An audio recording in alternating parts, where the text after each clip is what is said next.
Hello and welcome to Hexed Encountered. My name is Joe. Today I'm going to be continuing my fictional career playthrough in the game Legends of Boxing for Windows. So this is, I think, the third episode, and if you are unsure of what's going on, I would probably suggest going back and watching some of the first couple. Just a brief, really quick recap. I have created a fictional career with, started off with 2 fighters. There are now 3. The third fighter has not yet made his debut. He will do so today in this episode. And basically, you go into your career here, and we have our 3 fighters. Mickey O'Malley, he is a heavyweight from Boston, Massachusetts. He has had 1 fight. You can see it up here, January 1946. He's 18 years old. His reputation progressed from 0 to 2. He's in the regional classification. He's young. He's an up-and-comer, very well unknown at this point, and looking to make his way up the ladder, so to speak. He beat Arnold Mercado in a split decision 4-round fight. You can actually click on this and get the recap of the fight, the scoring, etc. And that is true for all your fights that will be in here. Then we have Jack Cunningham, Gentleman Jack. He is from the fighting city of Philadelphia, and he is a middleweight. He is also 1-0-0. He's had 1 fight, of course. He's 19 years old. He also has a reputation of 2. He also won in a 4-round split decision. His opponent was DeMarco Lopez. I'm going to be doing a third fighter who I just added recently. His name is Renie Drennon. He is a welterweight from Indianapolis. He has not had a fight yet. We are going to have a fight for him in this episode. But before I do that, I had a request from one of my regular viewers named Carl, who wanted to know how I modified the file for the names. So basically, the game will generate fighters for you, and it will generate all your opponents for you unless you're fighting a fictional fighter in a universe that allows them to fight real fighters, which is possible. I am not doing it that way. All of my fighters will be fictional, but you can in this game you can play as a real fighter and play them through a career. You can also have a fictional fighter face real fighters, or a mixture of real fighters and fictional fighters. I'm electing to go completely fictional. All of my fighters will be fictional.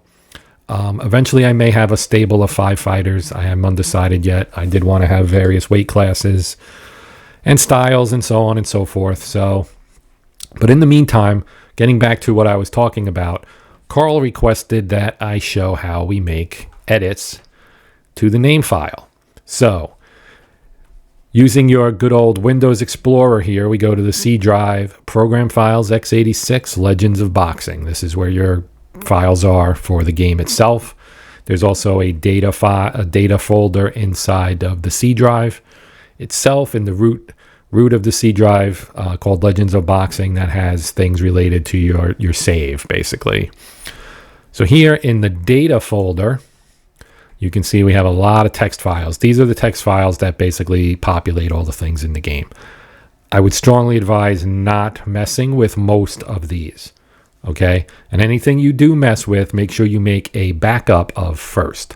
Copy it. You can copy it and paste it back into the same folder, and it'll create a file with the same name, but it'll say -copy. That is the way to keep your file safe. Then if you screw something up, you can just go back, delete your screwed up file, and rename the copy file back, and you'll have your original file back, and everything should work. So in here is a folder called Names. We click on that. Then you have a bunch of countries. These are the countries from which your fighters can come. I have the USA. And so in here you can see there is a bp.txt. That is birthplaces. If we open this up in Notepad, you'll see a bunch of cities. Obviously, you can add other cities. There are 307 cities in here, which is a very tiny fraction of, obviously, the towns and cities in the United States. You can add as many as you wish. Keep in mind, the more you add, the slower the game will go when it's looking to build a fictional fighter. Then we have CN, and I believe this is Christian name. I don't know for sure, but these are the first names. So here we have C and original. So this is the original name set for the game. And in this file, we have a total of 450. So there are 450 lines. You will notice some of them repeat. So you're more likely to have a Tommy than you are to have a Toka or a Thomas or a Taylor, right? Makes sense. Tyrone is 2 of those. There's 2 Walters, 2 Williams, 3 Willies, etc., etc. So keep that in mind. I've modified a lot of text-based sports games. In OOTP, for example, you know, the earlier versions, the current version uses XML, which is a whole other beast. But in OOTP, you would have a name, and then you would have a comma, and basically what name set they come from. So they broke it out that way instead of having a bunch of individual folders like this game does for each country. All the countries were in one file, and you'd have the name, a comma for the name set, and then a comma that would indicate the frequency of that name. So you would only have one line per name. But here, it's each line is a name, and that kind of drives the possibility of that name showing up. Okay, so pretty straightforward. So that's the original. The one and you can see it's 4K in size. The one I created was 13. So this is my first name file, and it is a lot longer, as you would probably guess, since it's 13K versus 4. I have 1,756 names. None of them repeat. They all have the same exact chance of appearing. Because I kind of did this quick and dirty. If I was doing this for one of my more long-term projects, such as if you go to legendsport.com, I have a Figment Sports Universe. It's completely fictional, and it's built around this idea of kind of fictional sports leagues, fictional teams, fictional players, but it's in kind of a real world setting. So it is our universe, but there is no Major League Baseball, but there's something that is like Major League Baseball. There is no NFL, but there is something that is like the NFL. So you get the picture. Those I heavily modify. I spent a lot of time modifying the various games, and that would be a video series all its own, and I may or may not do that down the road. But if you are interested in seeing it, you can go to legendsport.com, just like this up here, Legend Sport. Just stick a .com on there. That's my sports website. One of my sports websites, I should say. So this is my name file for first names. Last names are SN, surname, I'm guessing. The original was 4K. You can see my surname file is 458K, probably too big. Just my opinion, because it took a while to the point where I thought the game might have been frozen when I drew my opponents for the previous video. And you'll see this again because I haven't changed it. But this sucker has a ton of names in it. Okay, so if we scroll all the way to the bottom and hit it, we get 53,586 surnames. Probably too much, but like I said, you know, you can do whatever you wish, make it as big as small, but that's all it is. It's a text file, real easy to edit. You just need to know where to put it, and as I said, make sure you back up your original files. Then you'll have them, and you won't have to worry about it. So that is how I did that.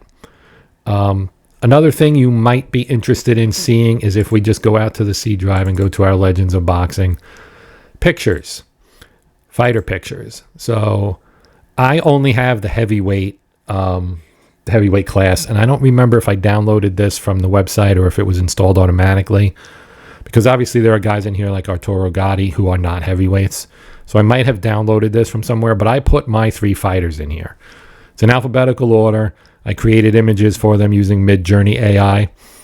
If we go to, like, say, Jack Cunningham, because like I said, it's in alphabetical order. So we look for Jack, and he is right here. So that's one of my guys. I created this with the AI, as I said. Mickey O'Malley is down a little further, of course. Mickey, where is he? Right here.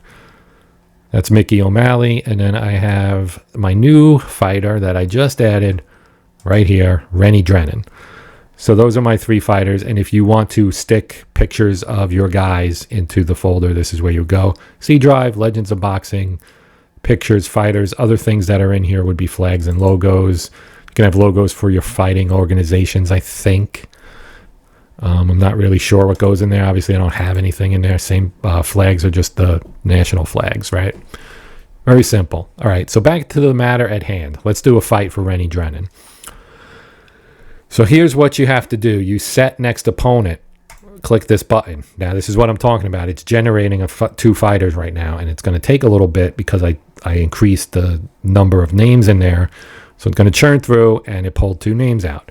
Now, if you do this with your base names, you're going to get a lot of very modern sounding names, and you may or may not like that. It depends on what you want to be in terms of the time period. I'm in 1946. I was going for that kind of post-war sports golden age of the late 40s, 50s kind of thing. The era of Rocky Marciano and Joe Louis and Jake LaMotta and Sugar Ray Robinson and all those guys, right?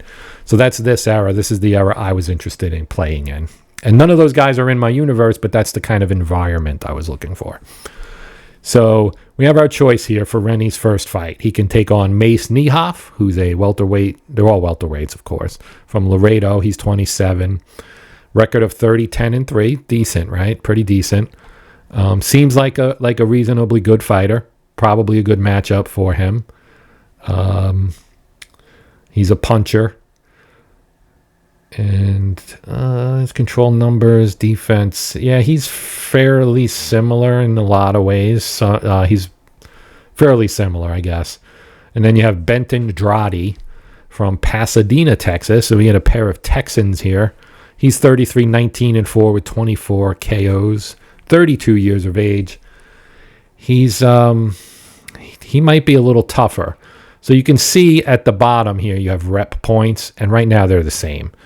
So I guess at some point down the road, once we climb the ladder a little bit, you'll have maybe more of a cupcake opponent and a tough opponent, probably, is how I see it anyway. In this event, they're both pretty much the same.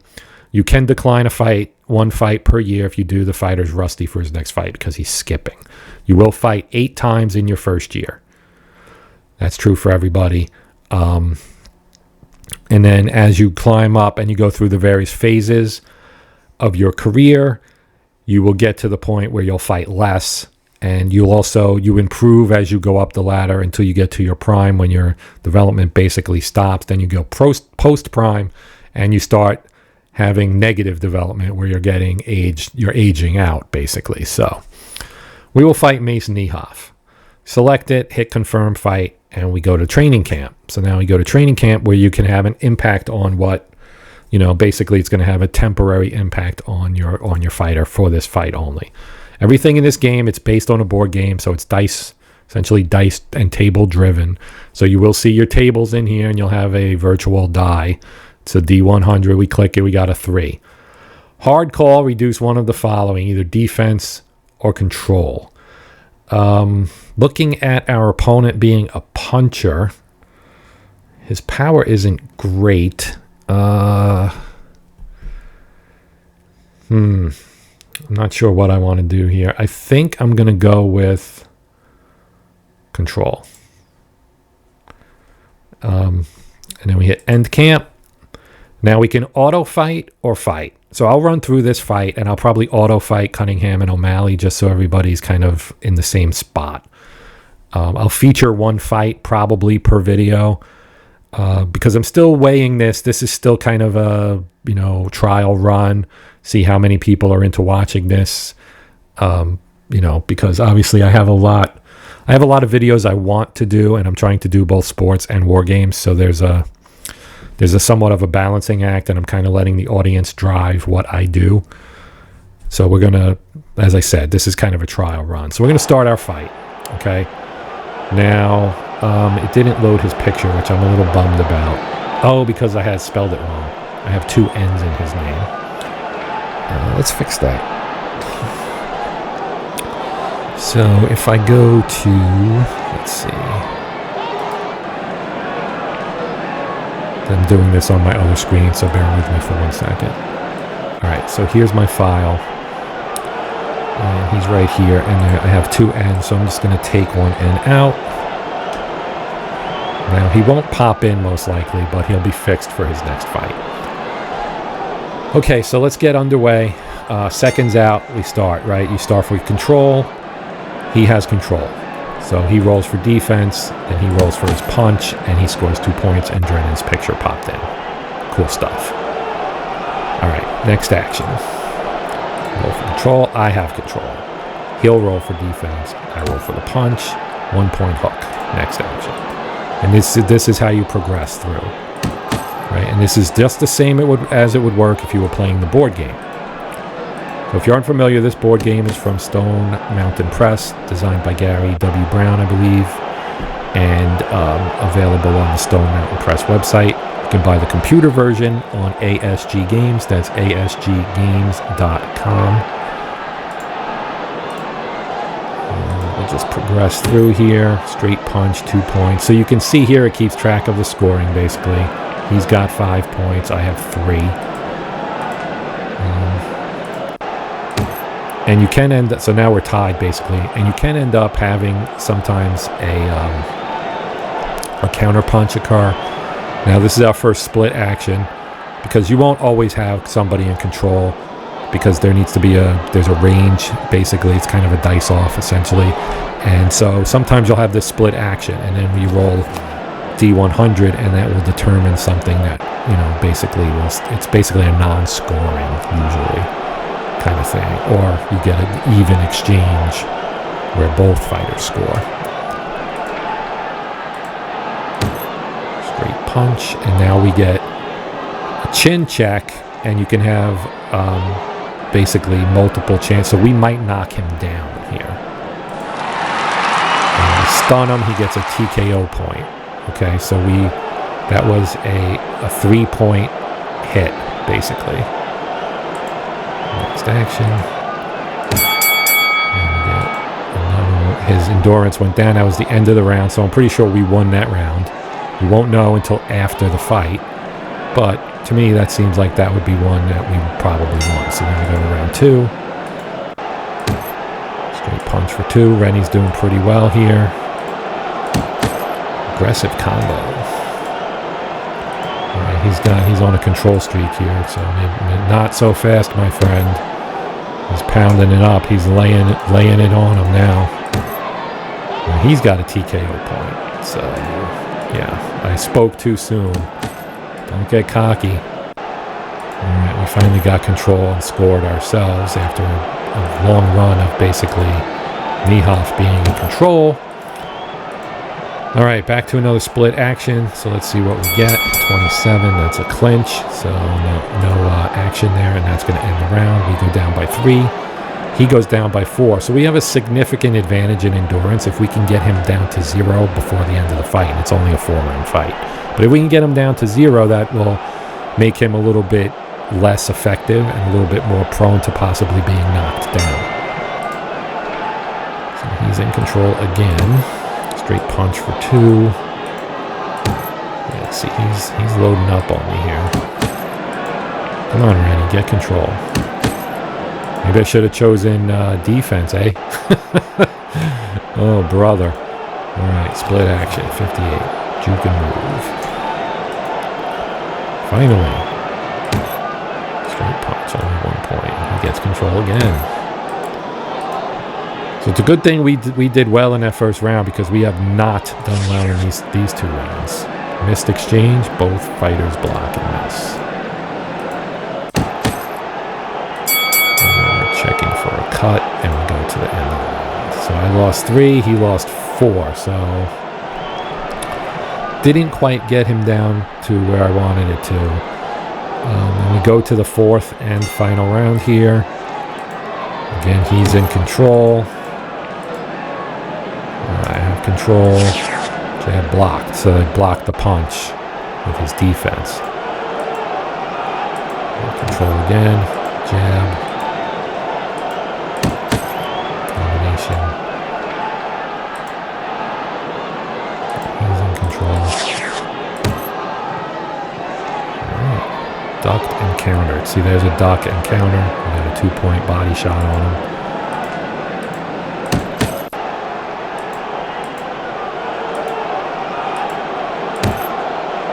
And a TKO point. That's good. We might be able to... we each get 2 points there. And you can see, right, when he scores, he's blue corner. His scoring punches go in here. Our red corner, we go up top. We get an even exchange. Both fighters get that. Next action. Control. Punch. Okay, we're going to the judges. I feel like it was 2 rounds for Drennon and 2 rounds for Niehoff. Let's see what we get. Tie from Judge 1. Tie from Judge 2. Tie from Judge 3. It's a draw. Well, shoot. No one likes a tie, right? It's like kissing your sister or something. Not a great thing. We can look at the fight report. It kind of recaps everything. It shows you the total points scored, and he actually outpointed me by 2. So we're kind of probably lucky to actually escape with a draw. Yeah, we had 2 good rounds, and we had 1 really bad round in round 3. If we had done a little better in round 3, we may have won this fight. But it is what it is. So that's the first of the 3 fighters of mine to actually not win their fight. So we'll close our fight. Now we get development. You roll. We got a 16, so we can increase chin or power by 1 step. All right, so that, my friends, is the fight for this week. We will do an auto fight for Mickey O'Malley. We have to set his opponent. So again, we'll draw. It takes a little bit because it's got to go through those 58,000 surnames. Cody Zilka or Benedict Swindle. Zilka's a young guy, but they're both going to give me 2 rep points if I win the fight. Looking at this, I might go with... Well, neither one of them is all that tough in looking at it. Looking at their strategies and abilities at the various spots here. I'm going to go with Zilka. And then we're going to do training camp and hope for something good. Increase endurance. Okay, that'll work. In camp. Now I'm going to do auto fight. Okay. So we don't even know what he did yet, but we're getting our post-fight development. All right. So we increase durability by 1 step. And we lost. We lost and our rep went back down to 0. Well, shoot. The only good thing that came out of that is that our durability rather went up. That sucks. So our rep is now 0 for Mickey O'Malley. Let's go to Jack Cunningham and set his next opponent. And hope we get something where we can actually pull off another win. Leon Corsi from Charleston, South Carolina, or Monroe Michelini from Frisco, Texas. Wow.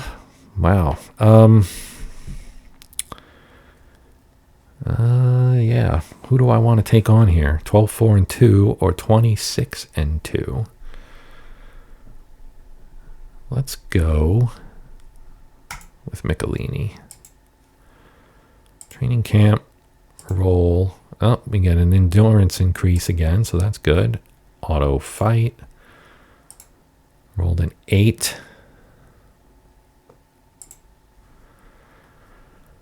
And he won in a 6-round split decision. If we look at the fight here, you can get the points that he did outpoint him. So I guess I chose right that time. They both ended up with 3 TKO points. Michelini had 2 foul points. Yeah, so now we get to the end of the month. We hit end month and we go on to March, and there won't be any fighting in March. No fights scheduled for this month for any of my... Oh, actually, Drennon has some fights this month.